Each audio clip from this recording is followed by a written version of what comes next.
I have a question for you. What would you do if you were alone on an open plain under a vast African sky and heard the thunder of hooves, but you saw no one there? A sound so real, so imminent, it chills you to your core. Stay tuned, because this might just change how you feel about the Serengeti nights forever. Welcome to the Nightside Archive.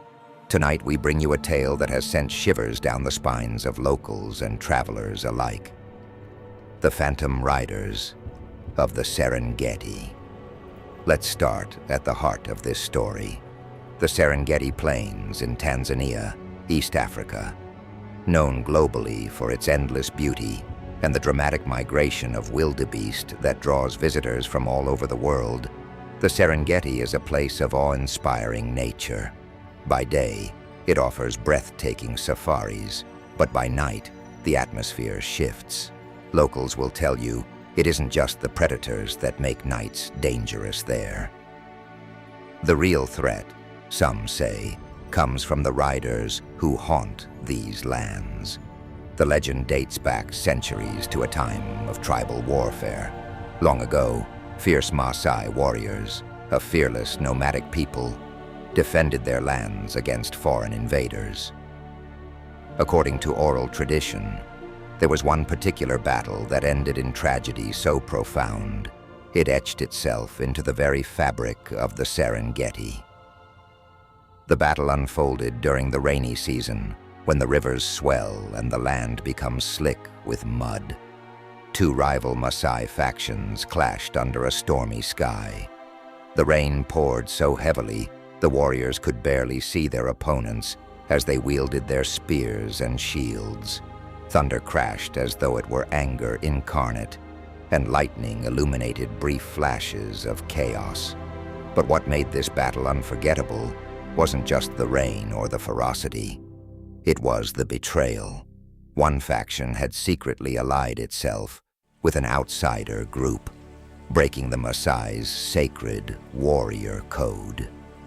As they clashed on horseback, one group realized too late they were outnumbered not by rivals, but by collaborators who had aligned for personal gain. Defeated, their spirits were said to linger, bound to their honor lost in that betrayal. They became the Phantom Riders. Take a moment to imagine it. You're camping in the Serengeti. Above you, the stars burn brighter than you've ever seen. The air feels alive with the sound of crickets and distant animal calls. Then, as midnight approaches, you hear it. A rhythmic pounding, faint but growing, steadily louder. It starts to sound unmistakable. Galloping horses. You blink, maybe rub your eyes, searching for riders or movement on the horizon. The sounds draw closer, louder, but there's nothing. Just the vast plain stretching endlessly into the darkness. Locals tell chilling stories. Some say the riders appear as shadowy silhouettes against the landscape, while others claim you won't see them at all, only hear the ghostly hooves or feel a drop in temperature as though a chill breeze cuts through the warm night. Guides caution tourists from staying out too late on the plains, often citing practical reasons like the presence of wild animals. But with a knowing look, they sometimes add, and then there are the others. One story from a young guide named Juma comes to mind. Juma had grown up in the Serengeti, hearing of the Phantom Riders but largely dismissing the stories as mere superstition. Until one night, that is. Juma was leading a group back from a late-night safari. Everything was going smoothly until their jeep's engine stalled in the middle of an open clearing. His passengers were nervous, but Juma brushed it off as bad luck and promised they'd be moving soon. He worked on the engine, trying to get it to start, but the temperature suddenly dropped. The sweat on his back, common from working under the African sun, turned ice cold. Then came the sound, low and distant at first, hoofbeats. The passengers asked if wild horses lived in the Serengeti. No, Juma replied. His hands trembled. The hoofbeats swelled, louder and louder, until it sounded as though an entire cavalry galloped right past them. The ground seemed to quake, embracing the rhythm of hundreds of unseen hooves. The passengers panicked, squinting into the darkness. But there was nothing there.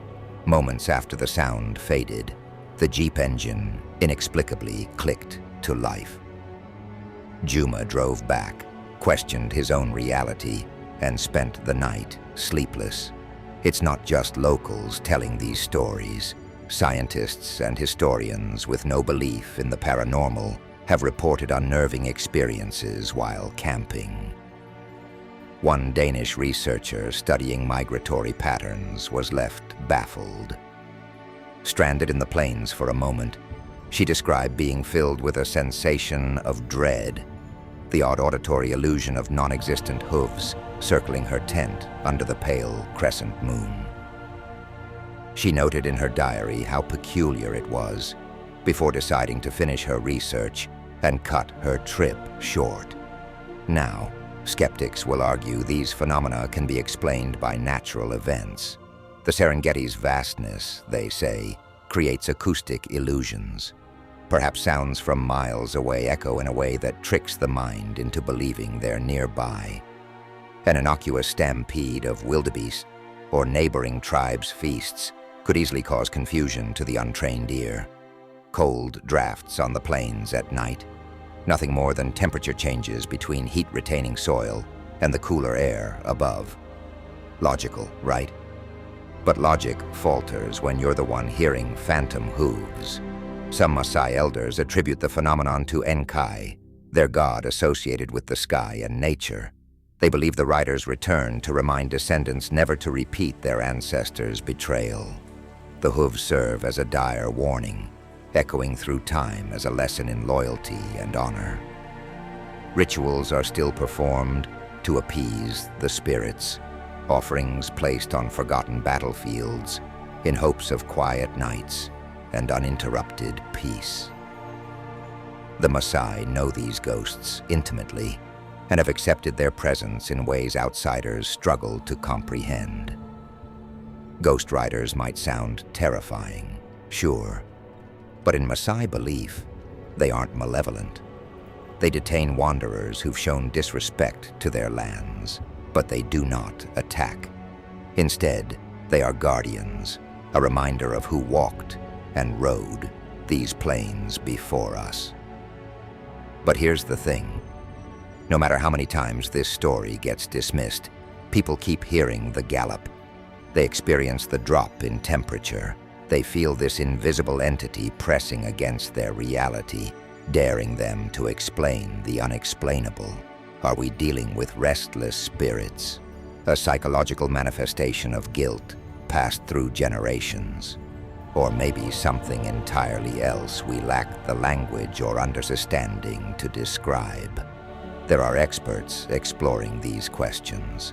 Paranormal groups have ventured into the Serengeti, equipped with infrared cameras and EVP devices, but they rarely find more than their own fear amplified by the stories swirling around them.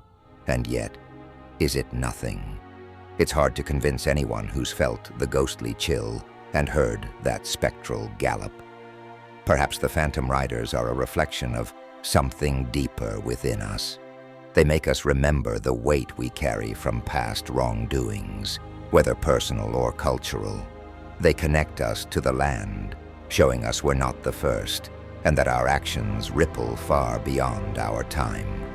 So next time you think of the Serengeti, picture it not just as a vast expanse teeming with wildlife during the day, but as a theater of legacy at night, where ghostly hooves remind those who listen that some battles never truly end, not in life, nor in what lies beyond. And as always, until next time, stay curious, stay cautious, and always question the shadows. Thank you for entering the Nightside Archive.